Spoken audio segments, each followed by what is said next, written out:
Bom dia, bem-vindos de novo a mais um episódio de E aí, Professor? Eu sou Martin Smith. E eu sou Walter. Olá. Hoje nós vamos falar um pouco sobre o que é a culminação do fim dos tempos. Isso, porque as pessoas estão querendo saber a sequência dos eventos. Existem hoje no mundo muitas versões diferentes sobre a volta de Jesus. E como este é um assunto muito importante, precisamos deixá-lo bem claro. Dessa forma, vamos dar sequência aos acontecimentos.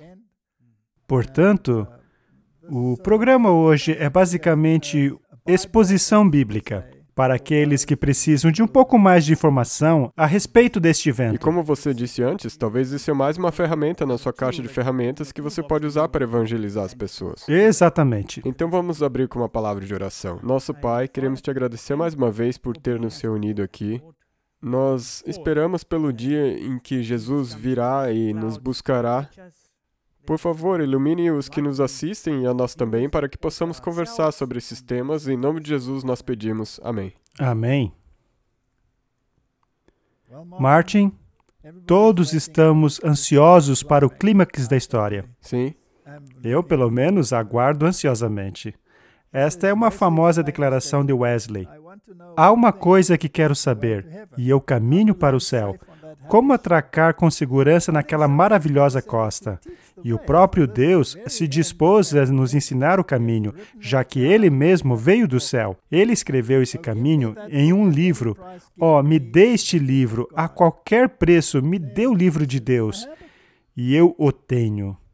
Aqui há conhecimento suficiente para mim, que eu seja um homo unius libri, um homem de um livro só. O que ele está dizendo aqui, e é o que a Reforma Protestante dizia, é que se você tem a Bíblia e a segue preceito após preceito, linha após linha, você não será abalado, pois a Bíblia é um caminho seguro.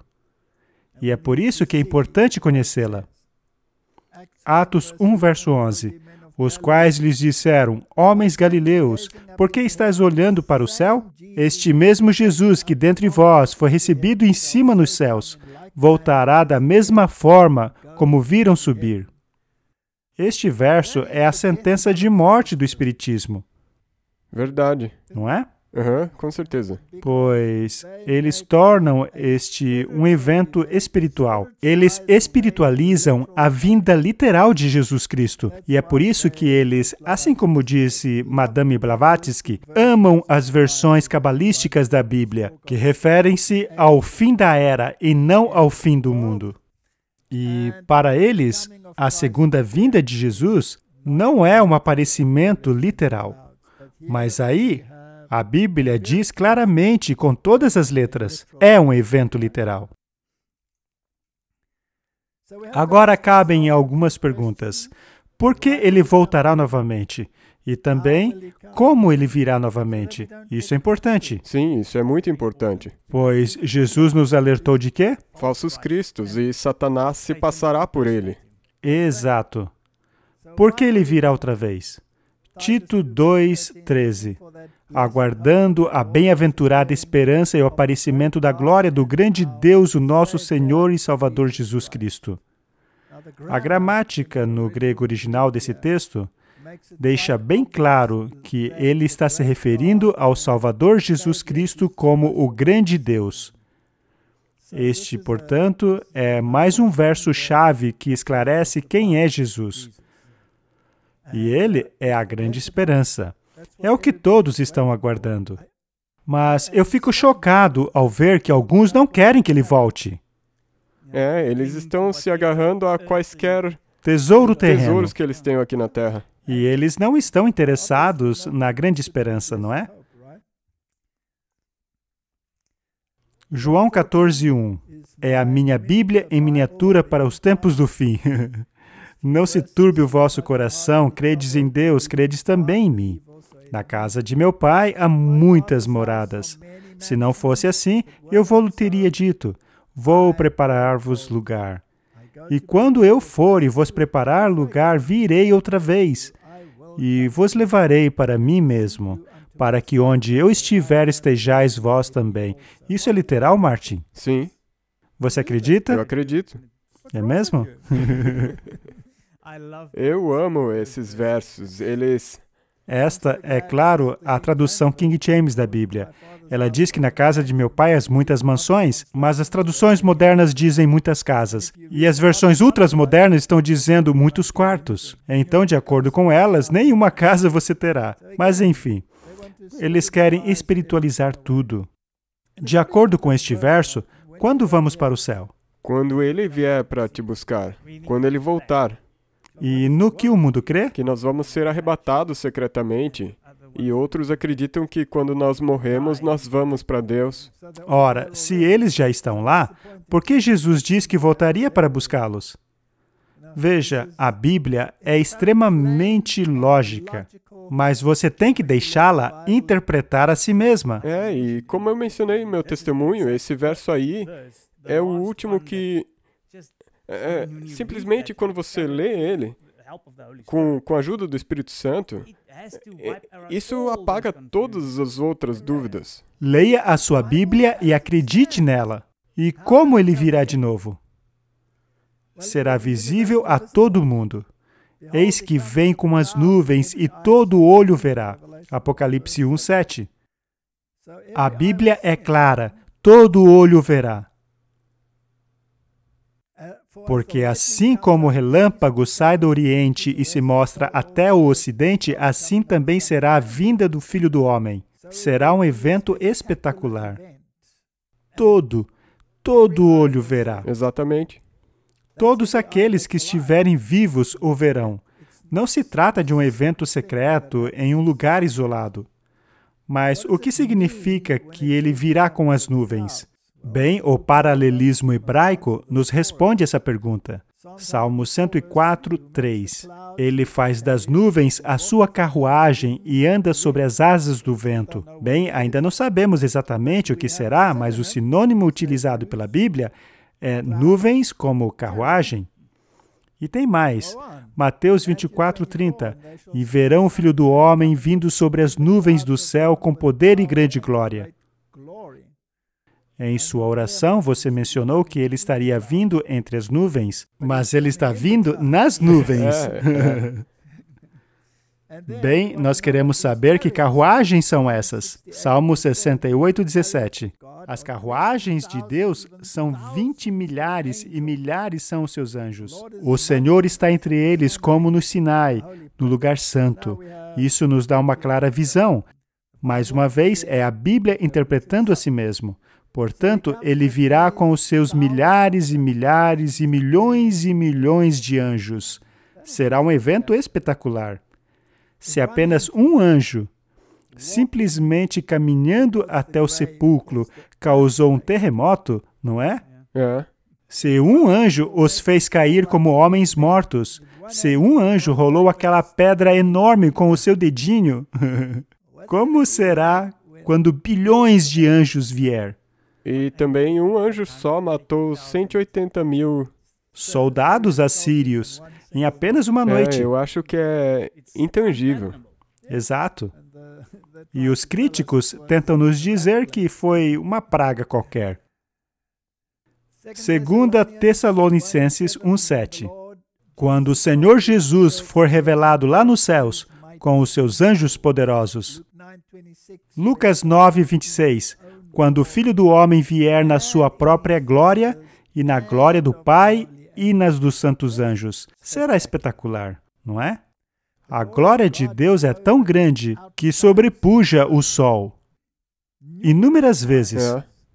Nenhum homem pode contemplá-lo e viver, a menos que você tenha sido especificamente preparado para isso. Moisés refletiu apenas um pouquinho da glória de Deus, e os israelitas já não podiam suportar. Eles não conseguiam olhar para ele. Mateus 25:31.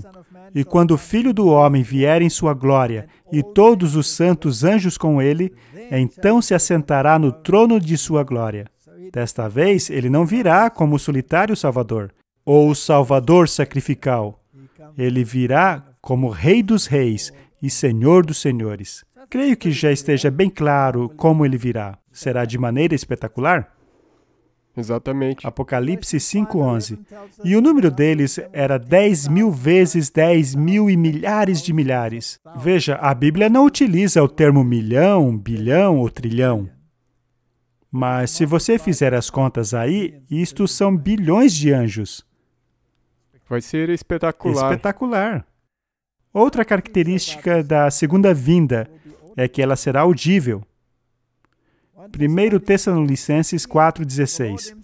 Porque o próprio Senhor descerá do céu com alarido, e com a voz de arcanjo, e com a trombeta de Deus. Todo mundo vai ouvir. Sim. Esta voz, Martin, penetra até mesmo os ouvidos dos mortos. Sim. Ela os traz para fora do túmulo. E ele enviará os seus anjos com grande clamor de trombeta, os quais ajuntarão os seus escolhidos desde os quatro ventos, de uma a outra extremidade dos céus. Quem será juntado, Martin? Os eleitos de Deus. Não serão os outros. Não. Precisamos ler a Bíblia com muito cuidado, para termos certeza do que ela está dizendo, e não o que alguém acha que ela diz. Ou então aquilo que você quer que ela diga. Nós não estamos interessados em equivalência dinâmica, mas em apenas o que Deus quer dizer. E agora, um verso muito importante. Ele não tocará a terra. E os que morreram em Cristo ressuscitarão primeiro. Depois nós, os que ficarmos vivos, seremos arrebatados junto com eles nas nuvens, para encontrar o Senhor nos ares, e assim estaremos sempre com o Senhor. Alguns pontos aqui. O primeiro é que ele enviará os seus anjos para recolhê-los, e eles serão todos reunidos nas nuvens. Portanto, haverá um enorme número de anjos. Os santos serão recolhidos por este grande número de anjos. Eles então encontrarão o Senhor nos ares, e a partir daí, jamais haverá separação entre Deus e os seus remidos. É isto o que acontecerá quando Jesus voltar. E uma vez que estes versos são tão claros, o que podemos concluir? Não pode haver nada secreto sobre Exatamente. isso. É por isso que Jesus nos alertou. Se você ouvir que o Messias está em alguma casa, não vá. Ou naquele país, ou naquela cidade, não vá. Como dissemos, é por isso que Jesus nos alerta em Mateus 24:26. Se vos disserem, ele está ali no deserto, não vão. Não vão. Veja, ele está naquela casa. Não acreditem. Pois assim como o relâmpago sai do Oriente e se mostra até o Ocidente, assim também será a vinda do Filho do Homem. Certa vez, enquanto palestrava na Suíça, eu falei sobre este assunto. Eu estava em um grande auditório em Zurique. Eu estava falando sobre o movimento da nova era e o Maitreya. Acho até que já contei essa história. E aconteceu que havia muita gente lá. Elas, porém, ficaram enfurecidas comigo. Elas disseram, isso é um monte de besteira. Não existe nenhum Maitreya tentando se passar por Cristo. Isto aconteceu naquela época em que o Benjamin Creme ficava possuído. E então algumas pessoas se levantaram e elas estavam bastante furiosas. Não vamos continuar ouvindo essas besteiras. E daí elas foram embora. E muitas outras a seguiram. É bastante embaraçoso quando algo desse tipo acontece. Eu então disse, Senhor, eles não acreditam nisso. Me ajude agora. Mas eu continuei com a palestra, pois algumas pessoas haviam ficado, e eu disse, olha, não posso fazer nada, mas é a verdade. E depois de uns 20 minutos, houve um grande alvoroço e todas as pessoas voltaram correndo para o salão. Não é estranho? Eu só posso imaginar o quão surpreso você ficou. Pois é, eu não sabia o que estava acontecendo. E Martin, você acredita em acaso ou em providência? Em providência divina. Aconteceu que havia um grande hotel em frente aonde estávamos tendo nossas reuniões. em que o Benjamin Creme havia sido possuído pelo Maitreya bem naquela hora, justamente quando eu estava dando aquela palestra. Não é incrível? É. E aquelas pessoas que haviam saído voltaram com mais uma multidão daquele hotel, todos alvoroçados e gritando: "O Maitreya chegou! O Maitreya chegou!" Dizendo aquilo para todo mundo na rua.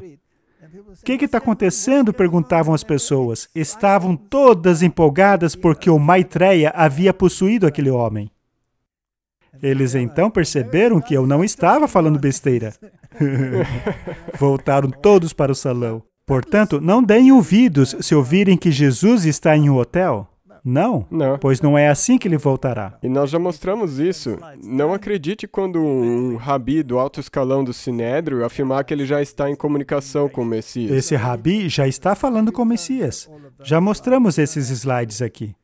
Muito bem. O que acontecerá na segunda vinda? Esta seria a próxima pergunta lógica a se fazer. Segundo a Bíblia, será a ressurreição dos justos. 1 Tessalonicenses 4,16 diz: "Porque o próprio Senhor descerá do céu com alarido e com voz de arcanjo e com a trombeta de Deus. E os que morreram em Cristo ressuscitarão primeiro." Bem, isto por acaso não implica que haverá uma segunda ressurreição daqueles que estão perdidos? Sim. Portanto, há uma primeira ressurreição e uma segunda ressurreição. Precisamos estudar isso. Veja, a Bíblia se autoexplica. Por quanto tempo os ímpios permanecerão mortos? A resposta a essa pergunta está em Apocalipse 20, verso 5. Mas o restante dos mortos não voltou a viver até que se completassem os 1000 anos.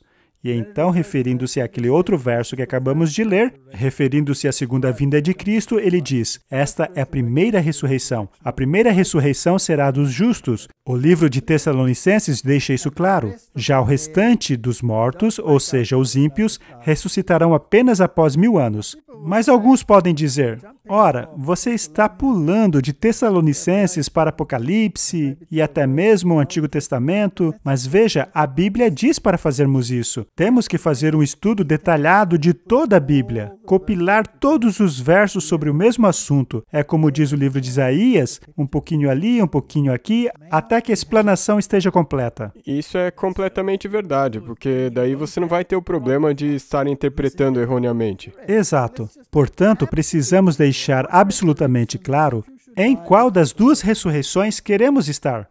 Naturalmente, é aquela que ocorrerá na segunda vinda de Cristo. Da primeira. Exato. Agora Apocalipse 20, verso 6. "Bem-aventurado e santo é aquele que tem parte na primeira ressurreição." Assim concluímos que será muito triste fazer parte da segunda ressurreição.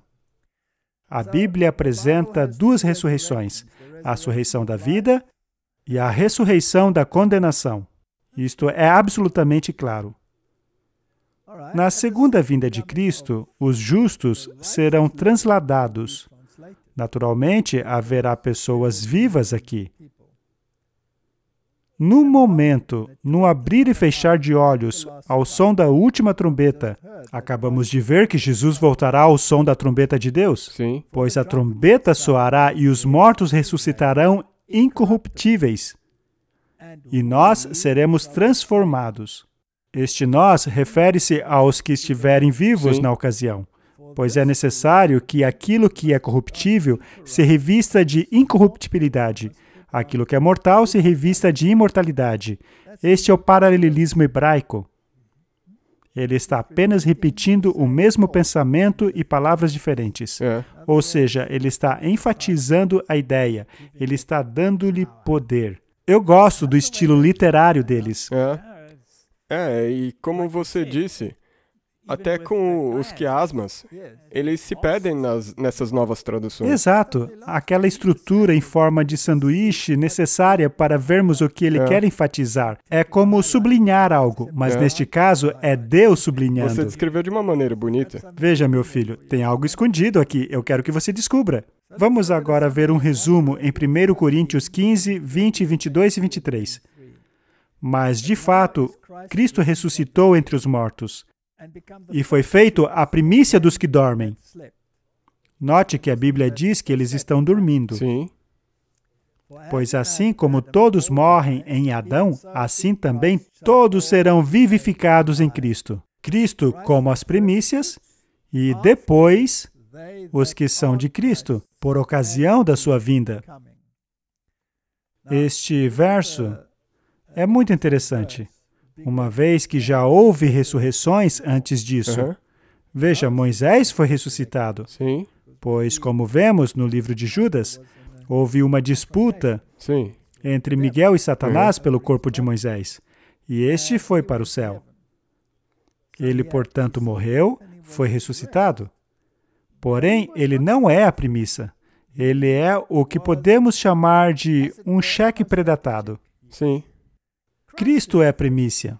Moisés só ressuscitou por causa da promessa de ressurreição de Cristo. Se Cristo não tivesse ressuscitado, então Moisés teria que voltar para cá. Exato. Moisés é um representante daqueles que morreram e que serão ressuscitados, enquanto Elias é um representante daqueles que não verão a morte. Sim.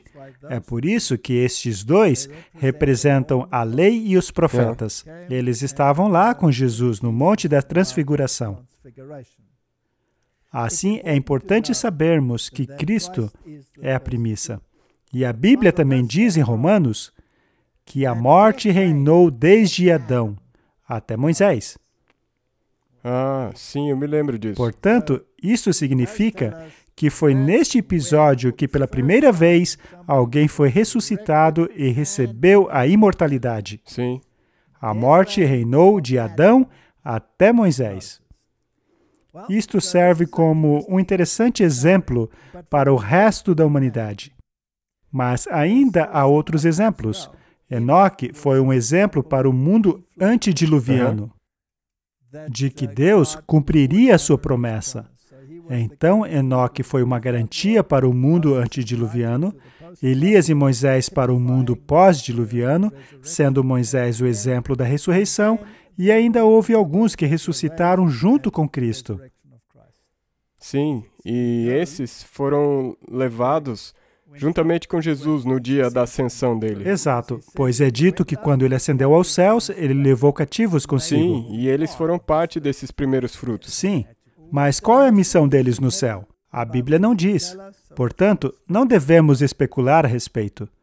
O que nos leva a uma questão muito importante, que é a doutrina da imortalidade da alma, que exercerá um papel muito importante para a sequência dos últimos eventos.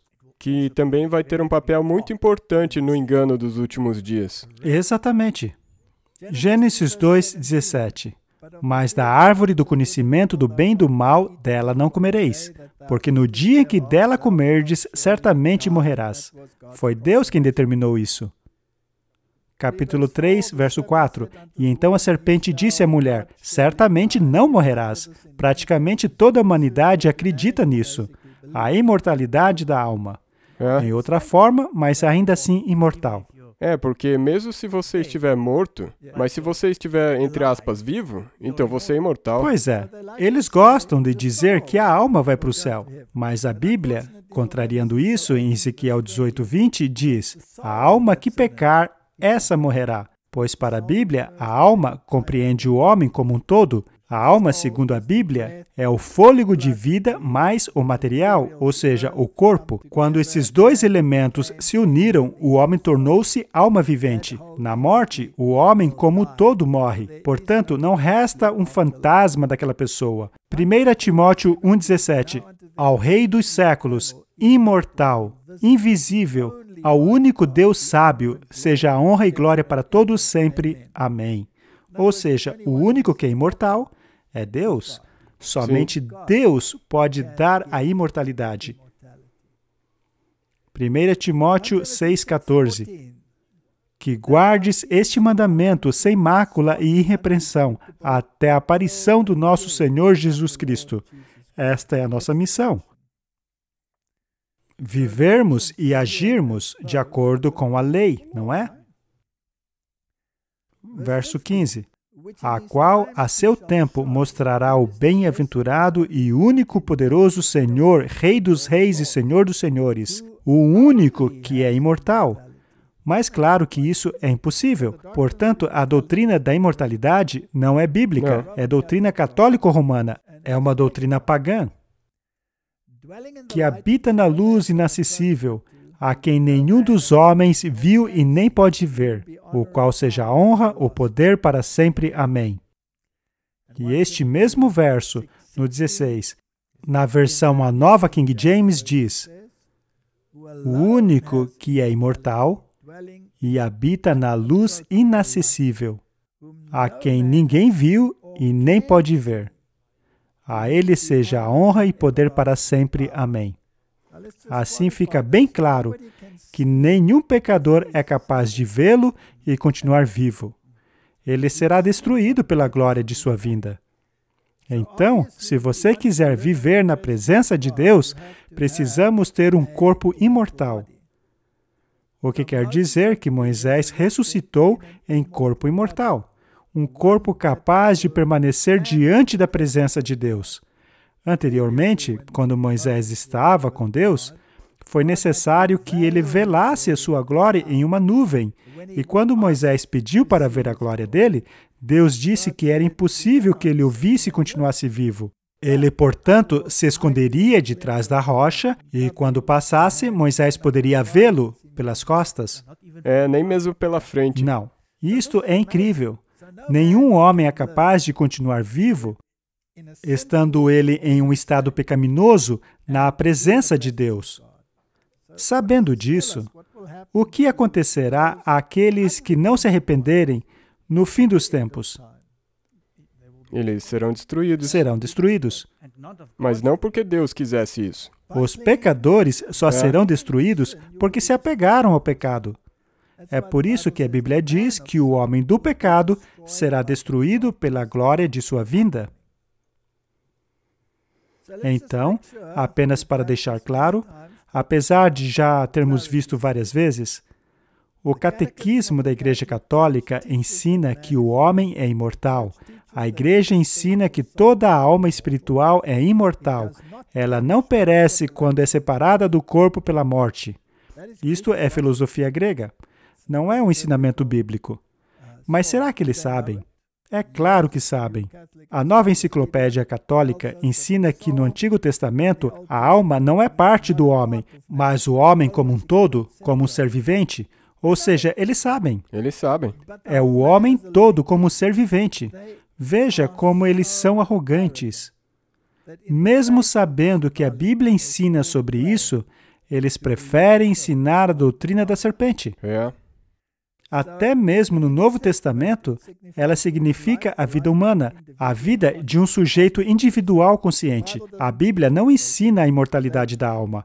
Isto é coisa deles. Até mesmo as últimas análises, as exegeses recentes, deixam claras que o Novo Testamento não ensina a imortalidade da alma no sentido helenístico de sobrevivência de um princípio imortal depois da morte. Eles sabem, Martin. Como ousam? É uma tragédia quando você sabe que está ensinando uma coisa que não é bíblica. Eles ensinam a mentira do diabo. É mentira.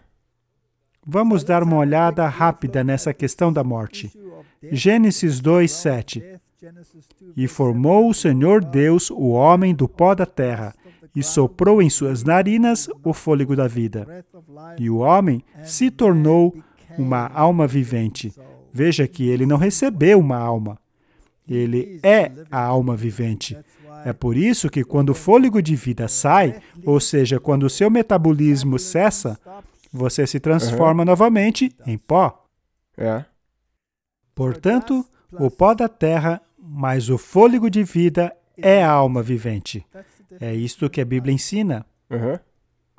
Daniel 12:13. Tu, porém, vai até o fim, porque descansarás e te levantarás na tua herança no fim dos dias. O que aconteceria com ele? Ele dormiria e depois seria ressuscitado. A nova King James diz assim: quanto a você, siga o seu caminho até o fim, você descansará, e então no final dos dias você se levantará para receber a herança que lhe cabe. Portanto, A Bíblia não poderia deixar esse assunto mais claro. As pessoas não vão para o céu depois que morrem. Elas dormem e só receberão a imortalidade no final. João 11:11. Assim falou, e depois disse-lhes: Lázaro, o nosso amigo, dorme, mas vou despertá-lo do sono. Os discípulos achavam que Lázaro estava literalmente dormindo. Quando ele disse isso. Sim, porque Jesus disse que ele estava dormindo e que ele estava indo lá para acordá-lo. Mas os discípulos disseram: Senhor, se ele dorme, vai melhorar. Mas Jesus se referia à morte dele, e os discípulos, porém, achavam que ele estava falando simplesmente do sono. E então Jesus disse claramente: Lázaro morreu. Quando Cristo fala a respeito de seu povo, por ocasião da morte destes, ele fala como se estivessem dormindo. É como se estivessem dormindo. Em Jesus, é como se estivessem vivos, mas não estão presentes fisicamente. Jó deixa isso bem claro, no capítulo 14, versos 10. Quando morre um homem, morto permanece. Ele rende o espírito, ou seja, o fôlego de vida. Mas para onde ele vai? Esta palavra, ravá, ou seja, morrer, render o espírito, morto, expirar, prestes a morrer. Mas por quanto tempo ele permanecerá morto? Segundo a Bíblia, é até que não haja mais céus. Até lá, ele não se levanta, não acorda de seu sono. Jó 14:12. Lembre-se que a Bíblia diz que quando Cristo voltar, o céu se retrairá como um rolo. Sim. Então, quando será isso? Isso na segunda vinda. Exatamente. É muito claro. Em Jó está bem claro. Muito claro. Eclesiastes 3:19. Porque o que sucede aos filhos dos homens, isso também sucede aos animais. Ele sucede a mesma coisa. Como morrem, assim morre o outro. E todos têm o mesmo fôlego. A vantagem dos homens sobre os animais não é nenhuma. O homem morre assim como o animal morre. O animal possui metabolismo. E quando esse metabolismo para, o animal morre. E a mesma coisa acontece com o ser humano. A Bíblia deixa isso bem claro. Agora, a Igreja Católica também deixou bem claro que prefere a versão da serpente. O homem do pecado deseja se apegar ao pecado. E, por sua vez, é a transgressão da lei. E, ao mesmo tempo, ele quer a imortalidade. Mas, para isso, é necessário reescrever o que Deus disse. O Papa Leão X, em uma segunda-feira, dia 19 de dezembro de 1513, emitiu uma bula declarando que eles condenam e reprovam todo aquele que defende que a alma inteligente é mortal. E ele emitiu essa bula porque os reformadores, dentre eles o Martinho Lutero, acreditavam que quando se morre, você dorme. Portanto, essa bula foi emitida para conter esta chamada heresia daqueles que negam a imortalidade natural da alma e que defendem a imortalidade condicional da alma. A imortalidade é condicionada à obediência. Sim, eles eram totalmente contra isso, e você seria um herege se acreditasse nisso. E Martinho Lutero disse o seguinte: precisamos aprender a ver a morte na luz correta, para não ficarmos alarmados como os descrentes ficam, pois em Cristo não existe morte, mas um tranquilo e doce breve sono, que nos liberta das lágrimas, do pecado, do medo da verdadeira morte e de todos os problemas desta vida. Estamos seguros, sem preocupação, descansando docemente e gentilmente por um breve momento, como em um sofá, até que chegue o tempo que Ele nos despertará junto com todos os seus queridos filhos para a sua eterna glória e alegria. A crença de Martinho Lutero está em harmonia com a Bíblia? Sim, e na verdade soa bem doce. Sim. É algo que não deveria deixar você desanimado. Mas o que dizer, Martin, sobre todas essas histórias de fantasmas e espíritos falantes? É dessa maneira que o engano é introduzido. Exato. Isso aí é uma coisa muito, muito assustadora. Se os mortos não sabem de nada, como diz a Bíblia, então o que são os fantasmas? Só pode ser algo do plano espiritual. E seriam eles entidades de Deus?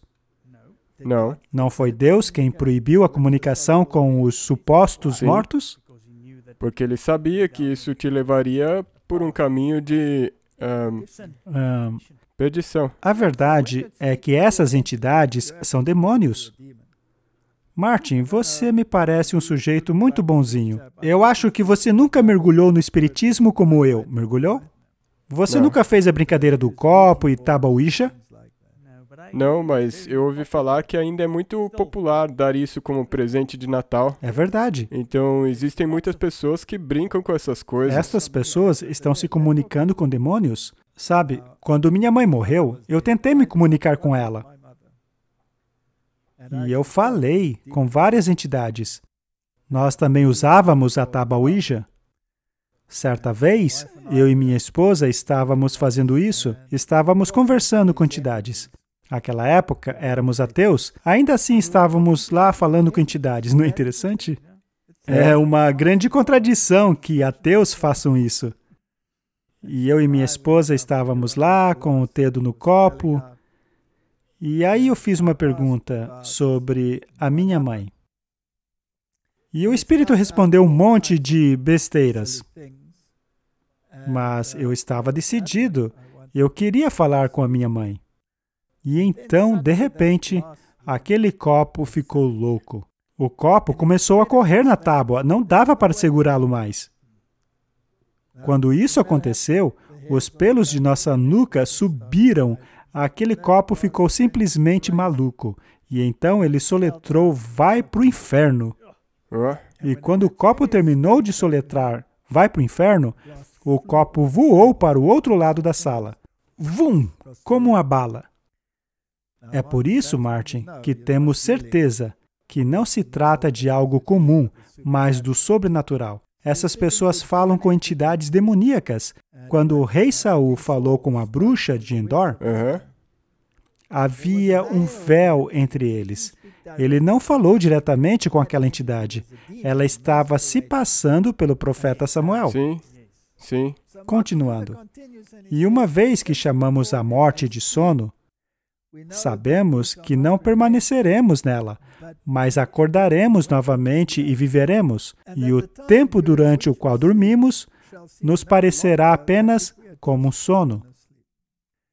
Portanto, nós nos censuraremos por termos ficado surpresos ou alarmados por causa do sono da morte, quando de repente sairmos vivos da composição do túmulo, completamente bem, novos, com uma vida pura e glorificada para encontrar o nosso Senhor e Salvador Jesus Cristo nas nuvens. Martin, ele entendeu a Bíblia? Na verdade ele entendeu o que a Bíblia ensina sobre isso. Toda a Escritura corrobora essa consolação, que se refere à morte dos santos como se estivessem descansando com os seus pais, ou seja, que venceram a morte através da sua fé e conforto em Cristo, aguardando a ressurreição junto com os santos que os precederam na morte. Isto é uma exposição bíblica perfeita daquilo que a palavra de Deus diz. Sim, e Satanás com certeza vai usar o contrário disso para enganar. É importante que saibamos disso, Martin. Eu acho que isso vai ser uma questão de vida ou morte. No fim dos tempos, os nossos supostos entes falecidos aparecerão. Eu frequentava sessões espíritas no tempo em que ainda não conhecia a verdade. Eu ouvia algumas delas entidades dizerem que estavam em uma posição tão privilegiada no céu que suplantavam até mesmo a posição de Cristo. Nestas sessões, os supostos espíritos de Cecil Jones Rose apareceram e ouvi espíritos dizerem que até mesmo Hitler ocupava uma posição maior do que a de Cristo no céu. E isto é pura blasfêmia. Haverá falsos cristos aparecendo, mas se soubermos disso, não seremos enganados. Se soubermos que quando Jesus voltar, ele permanecerá no ar, nenhum espírito nos poderá enganar. O Little Light Studios fez uma ótima entrevista com uma pessoa que participava dessas coisas aí. Eu vou deixar o link na descrição do vídeo. Excelente. E também tem uma coisa interessante. Eu me lembro que já faz um bom tempo que nós mencionamos, quando falamos sobre OVNIs, que também está correlacionado com isso de espiritismo. Sim, é verdade. E também o Little Light Studios fez um documentário muito bom sobre isso. Eu vou deixar também o link aí na descrição.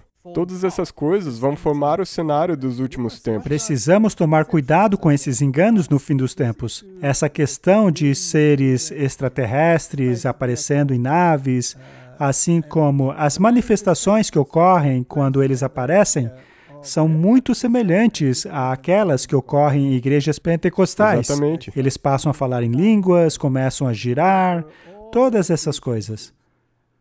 E é um estado de hipnose. Os extraterrestres são, na verdade, entidades espirituais personificando outros seres. Mas se você souber dessas coisas, você não será enganado. Mas não foi apenas Lutero que compreendeu a verdade sobre a morte. Há um outro tradutor bíblico, William Tyndale, que também a compreendeu. Este é um artigo sobre Tyndale. Ele saiu em defesa do ensinamento da imortalidade condicional. Então veja que logo no início da Reforma Protestante, Deus impressionou essa verdade nos reformadores. E chega a ser impensável que os próximos reformadores, aqueles que vieram após estes, rejeitaram essa verdade mais uma vez e tenham voltado-se para a doutrina errada. Isso serve para mostrar quão forte é esse engano. É verdade. Portanto, este ensinamento da imortalidade condicional fora reavivado. Ele também defendeu outros ensinamentos que conflitavam diretamente contra o campeão papal Thomas More, que objetava fortemente Tyndale e Lutero, que afirmavam que todas as almas dormiam e descansavam até o dia do julgamento final. Em 1530, Tyndale respondeu fortemente a Thomas More. O Thomas More fazia chacotas de Tyndale. Ele dizia que não, que as almas vão para o céu. Elas são imortais. Ou vão para o inferno ou para o purgatório, tanto faz. E o Tyndale dirigiu-se a ele dizendo, você, dirigindo-se a Thomas More, ao colocar as almas dos mortos no céu, no inferno ou no purgatório, destroem os argumentos pelos quais Cristo e Paulo provaram a ressurreição. E, de novo, se as almas realmente estão nos céus, por que elas não estariam num estado tão bom quanto o dos anjos? E, sendo assim, por que haveria necessidade da ressurreição? É uma boa pergunta. Se os mortos já estão felizes no céu, por que haveria necessidade da ressurreição? Seria uma perda de tempo. Ele levou sua contenda mais adiante, mostrando que o ensinamento papal a esse respeito contradiz o que Paulo ensinou. O Tyndale vai ser sarcástico na resposta. Veja, não, Paulo, você não entendeu nada. Vá aprender com o mestre More. Aprenda com ele. Mesmo não ressuscitando de novo, nós não somos seres miseráveis. Afinal, assim que morremos, nossas almas vão para o céu, celebrar com Jesus que ressuscitou. Sabe, eu acho engraçado que Paulo não confortou os Tessalonicenses com essa doutrina. Vai ver que Paulo não conhecia essa doutrina. Ora, se é verdade que as almas já estão nos céus, em tão grande glória quanto os anjos, como diz a sua doutrina, então me explique qual seria a razão da ressurreição. Eles compreendiam esse tema, Martin? Segundo a religião católica, o Concílio de Trento decidiu que as almas podem quitar os seus débitos por meio de seu sofrimento no purgatório. Portanto, para esta igreja, não existe salvação pela fé. Não existe justiça imputada por Cristo. Você mesmo precisa se salvar com as suas obras, até mesmo depois de morto. Martin, este carro possui uma lápide que diz, enferruje em paz. E é isto mesmo que ele está fazendo, está enferrujando em paz. Mas ele não vai ressuscitar.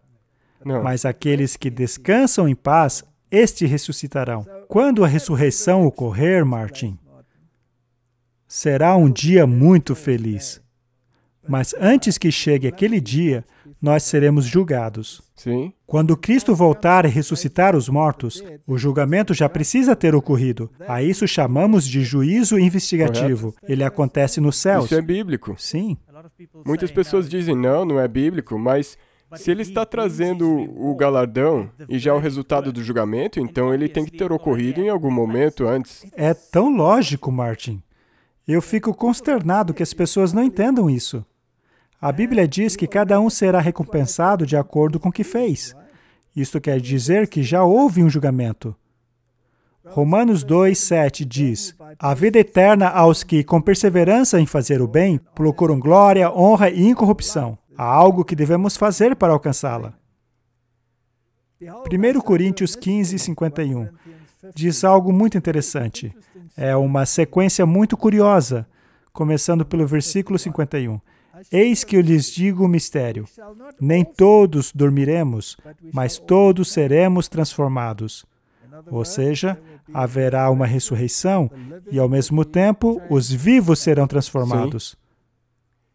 Em um momento, num abrir e fechar de olhos, ao som da última trombeta, a trombeta soará e os mortos ressuscitarão incorruptíveis e nós seremos transformados. Se a imortalidade só será dada na ressurreição, portanto, ninguém além daqueles que já mencionamos, que já foram tipologicamente agraciados com a imortalidade, de fato a receberá, não é mesmo?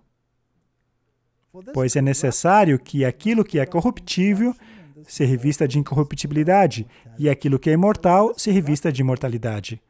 Quando, porém, o que é corruptível se revestir de incorruptibilidade, o que é mortal de imortalidade, então se cumprirá a palavra que está escrita: a morte foi destruída pela vitória. Onde está, ó morte, a sua vitória? Onde está o seu aguilhão? É claro como o sol. Ainda assim, ninguém nas igrejas cristãs mundo afora prega isso. Sim, eles pegam o último verso, o verso 55, leem ele e daí colocam a pessoa no céu. Uma vez que, se eles tivessem lido os últimos versos, isso não poderia ter acontecido, porque é somente naquela ressurreição que isso acontece. Exato. 2 Timóteo, capítulo 4, versos 7 e 8. Combati o bom combate, acabei a carreira, guardei a fé. Desde agora, a coroa da justiça me está guardada, a qual o Senhor, justo juiz, me dará naquele dia. E não somente a mim, mas também a todos os que amarem a sua vinda. Afinal, naquele dia é a morte dele ou a segunda vinda? Segunda vinda. É claro que é a segunda vinda. A Bíblia não deixa dúvida sobre isso. E sabe, é um grande alívio. Quando meu pai morreu, eu passei por uma experiência muito estranha.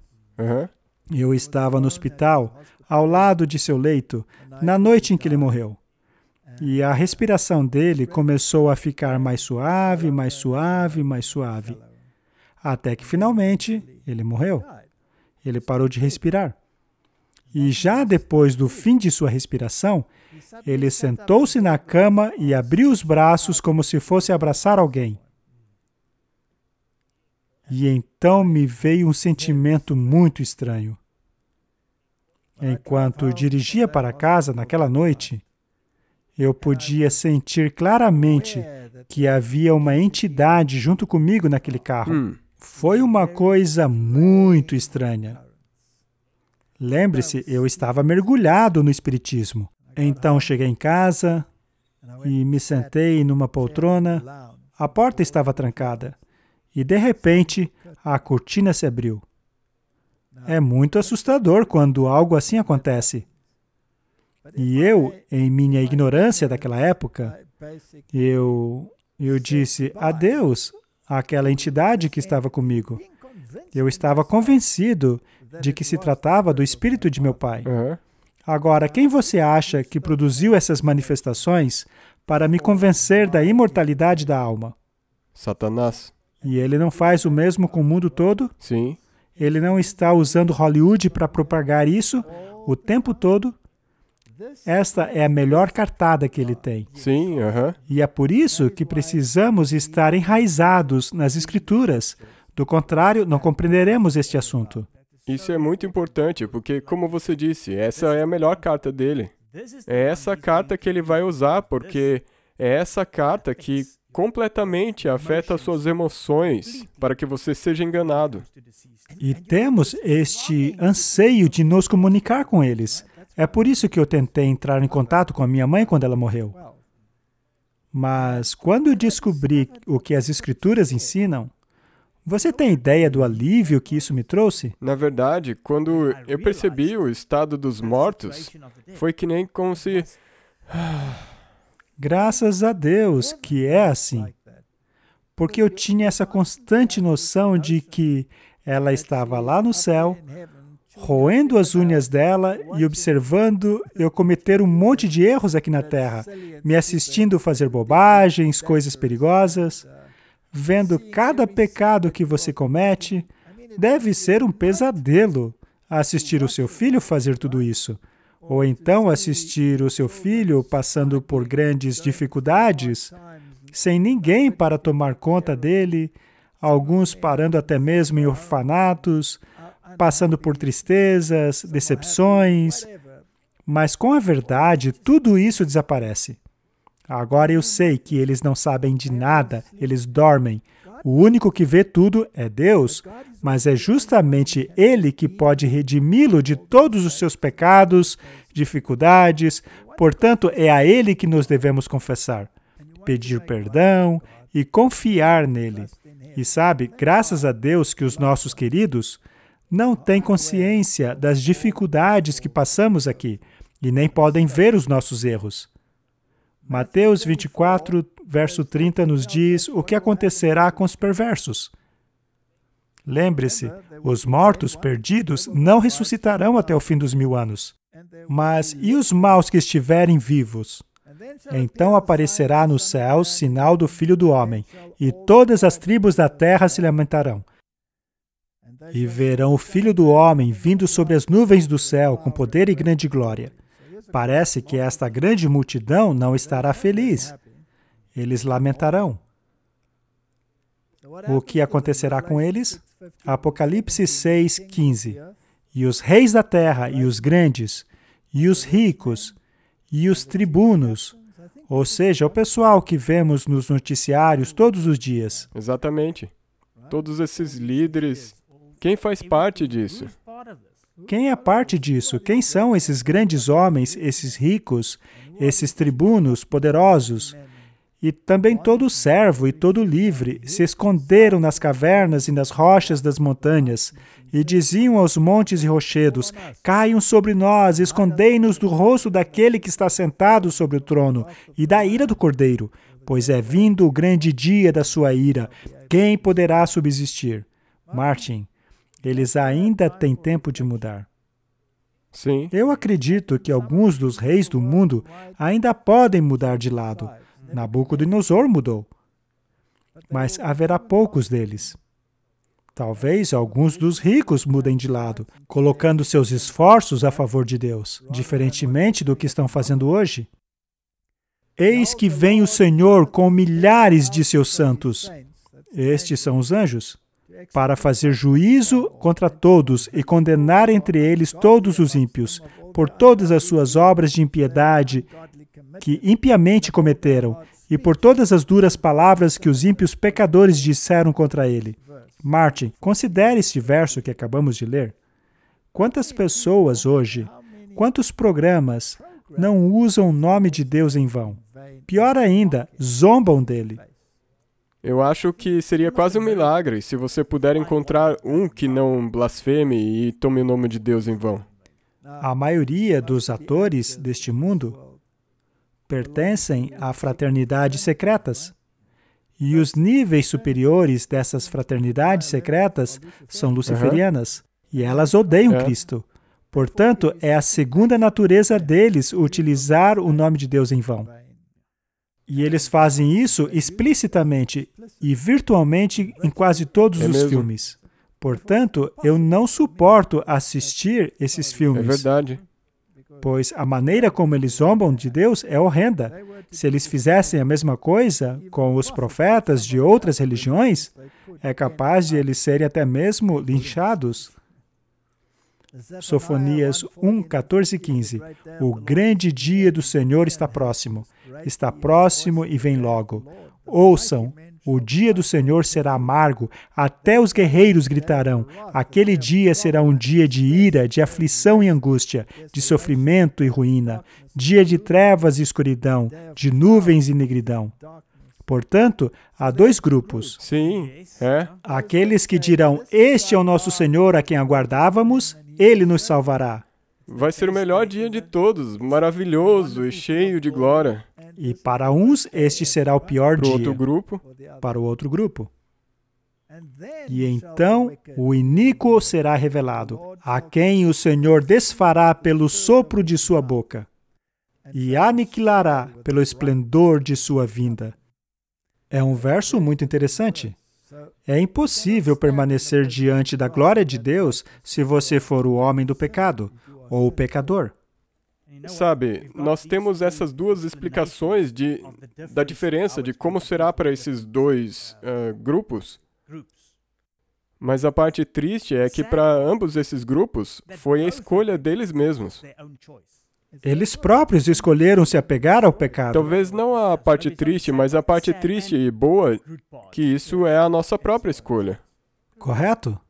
Agora, o que sai da boca do Senhor? Nem só de pão viverá o homem. Nem só de pão viverá o homem, mas de toda a palavra que sai da boca de Deus. Correto? Então, eles serão julgados pela palavra, pela lei de Deus. Exato, é esse o padrão. Jeremias 25, 33 deixa claro que naquele dia os mortos pelo Senhor estarão em todo lugar, de um lado ao outro da terra, e ninguém chorará por eles, e não serão recolhidos ou sepultados, por servirão de esterco para o solo. Sendo assim, de onde é que tiraram essa ideia de que haverá um milênio temporal e que todos se converterão? Aqui na terra. Isso não existe, não é bíblico. Ou seja, não haverá ninguém para chorar por eles ou recolhê-los e sepultá-los, porque os justos vivos foram para o céu e os ímpios foram mortos. Eles se tornarão como esterco para o solo. Esta é a realidade. Sofonias descreve o quão completa será essa destruição.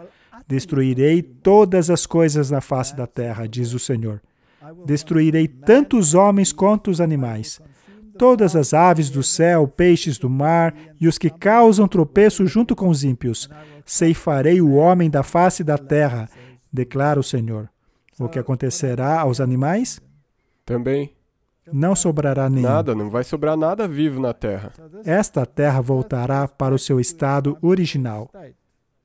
Abussos, ou seja, abismo. Onde o Espírito de Deus pairava sobre as águas. Exato. E para deixar claro, vamos ler o Salmo 110, versos 5 e 6. O Senhor está à sua direita. Ele esmagará os reis no dia da sua ira. Julgará as nações, amontoando os mortos e esmagando os governantes em toda a extensão da terra. Martin, o que isso lhe diz sobre os governantes dos últimos dias? Eles serão destruídos juntamente com o homem do pecado. Martin, eu tenho analisado os últimos eventos. Tenho visto a terrível tirania que está ocorrendo em todo o planeta. Os senhores do mundo estão abusando de seus súditos. Estão os arrebanhando em campos, os maltratando. Tenho visto estatísticas sobre como as pessoas estão sendo afetadas pelos procedimentos aplicados hoje em dia. Quantas pessoas estão morrendo? Quantas pessoas estão nascendo deformadas, com problemas de formação? Quantos bebês nascem mortos e outros tantos abortados? O sofrimento deste planeta está inacreditável. E, como você disse, muito disso foi implantado por esses grandes homens. Exato. E eu me pergunto se eles sabem o que os aguardam. Será que estão fazendo tudo isso por estarem enganados ou por estarem convencidos disso? Eu acho que eles deveriam abrir os olhos. e ver o que está acontecendo no mundo. Eles deveriam perguntar a si mesmos se estão agindo corretamente com a herança do Senhor, aqueles por quem ele morreu. Jeremias 4, 23 a 28. Observei a terra, e eis que era sem forma e vazia, também os céus, e não tinha sua luz. Isto foi porque os céus se retraiu como um pergaminho, como um rolo. Observei os montes, e eis que estavam tremendo. As colinas estremeciam. E observei e notei que não havia homem algum. Não havia mais aves no céu. Vi também que a terra fértil era um deserto e que todas as suas cidades estavam derrubadas diante do Senhor, diante do furor da sua ira. Pois assim diz o Senhor, assim diz o Senhor, toda esta terra será assolada. Ainda assim, não a consumirei completamente. Por isso, se lamentará a terra e os céus em cima se enegrecerão. Porquanto assim o disse, assim o propus, não me arrependi e nem voltarei atrás. Isto acontecerá na segunda vinda de Cristo.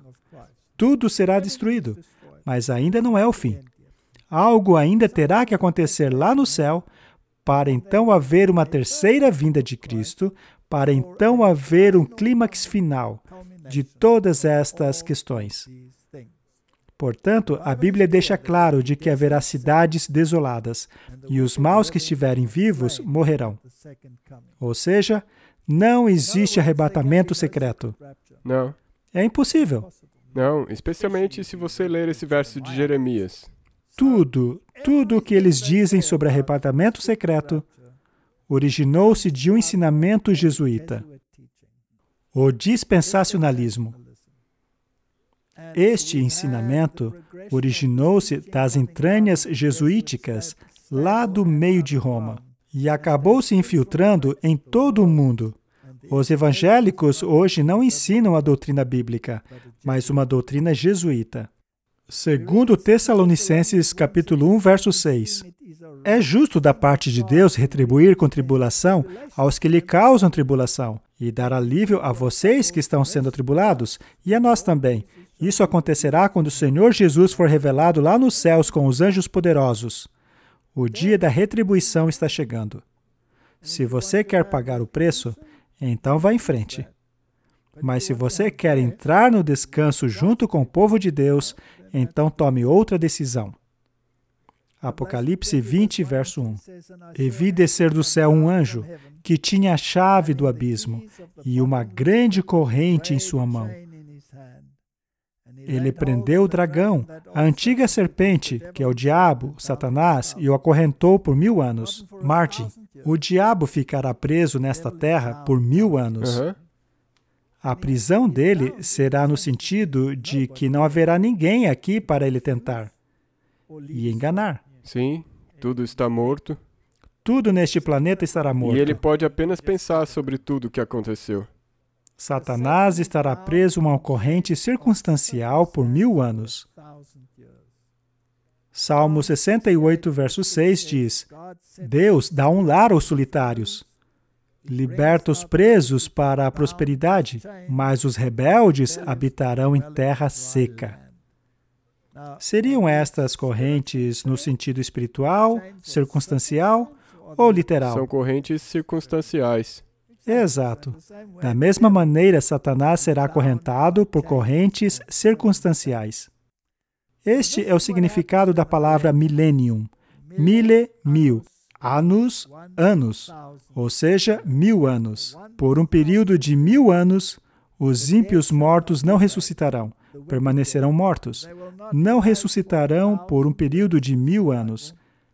Todos os animais, todas as cidades, tudo estará destruído.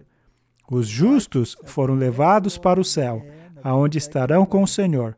Aqueles que não aceitaram a Cristo estarão mortos, e somente Satanás, com os seus anjos, ficarão presos aqui em uma cadeia circunstancial. Basicamente, este é o resumo, Martin. Sim. Agora, vejamos o que a Bíblia diz sobre a Batalha de Armagedon. O que foi esta batalha? Quando a Bíblia fala a respeito da batalha de Og e Magog, o que foi esta batalha? Como encaixar tudo isso na Escritura? Basicamente, de uma maneira bem resumida, a batalha do Armagedon é aquilo que ocorre quando Cristo voltar. Ele vem fazer guerra contra esses reis e contra todos os impenitentes. Eles são destruídos pela glória de sua vinda, assim como pelo clímax da 7ª praga também. Mas sabe, devemos dar uma olhada nisso com calma. Vamos destrinchar como correrão essas batalhas. Vamos detalhar o que acontece no Armagedon, o que acontece no milênio e o que acontecerá na batalha de Og e Magog. Tendo um programa só sobre isso, podemos detalhar a sequência correta, uma sequência bíblica, em relação ao decorrer dos eventos. Sim. Portanto, vamos fazer uma parte 2 e continuar essa conversa em um outro episódio. Sim, isso seria ótimo. Muito bem, vamos orar. Querido Pai, a segunda vinda será um evento glorioso, mas para alguns será um evento trágico. Provavelmente para a grande maioria da humanidade. Portanto, é importantíssimo compreender a sequência correta de eventos, para assim também compreendermos a nossa participação neles. Precisamos confessar os nossos pecados, abandonar os nossos pecados e clamar pela justiça de Cristo, pois a justificação pela fé é o grande passaporte que será exigido de nós. Já a santificação é que nos moldará para o céu. Abençoa-nos em nossas decisões, em nome de Jesus. Amém. Amém. Obrigado por assistir esse vídeo. Para se inscrever, clique aqui. Clique no sininho abaixo para receber notificações. Para assistir o próximo vídeo, clique aqui. Muito obrigado.